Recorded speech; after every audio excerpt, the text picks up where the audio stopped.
ang emosyon sa pag-uwi ni dating Senadora Laila de Lima sa kanyang hometown sa Iriga City, Camarines Sur. Nasa frontline ng balitang yan si Jenny Dongon. Sir, kamay.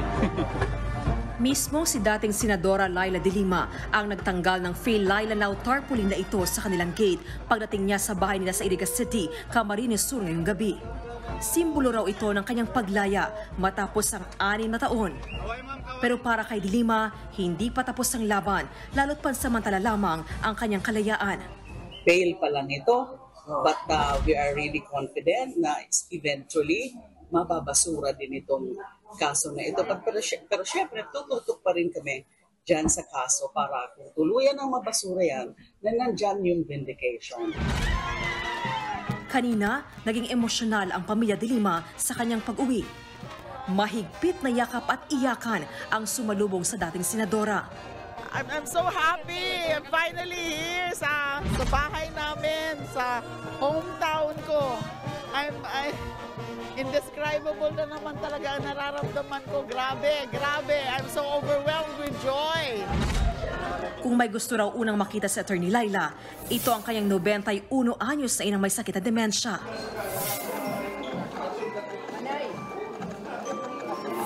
Masayang-masaya rin ang iba pang kaanak ni de Lima sa muli nilang pagkikita. Praise and thank God for this opportunity, for this occasion na magkikita pa kami. Because now I'm 84 years old and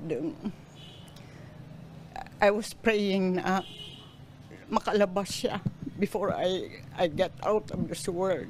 I was praying to see her again.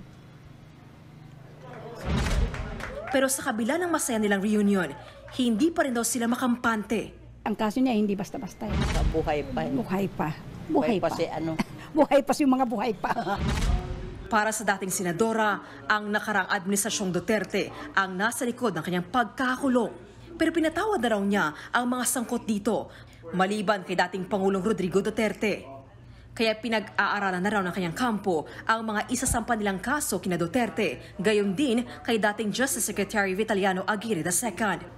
Pero sa ngayon, focus daw muna sa Atty. Laila na makapiling ang kanyang pamilya at sa kanyang career bilang abogado. Nagbabalita mula sa Frontline, Jenny Dongon, News 5. Mga kapatid, may Los Baños po. Huwag magpahuli sa mga balita at impormasyong dapat ninyong malaman. Para sa mas malawak na balitaan at diskusyon, mag-follow at mag-subscribe sa social media pages ng News 5.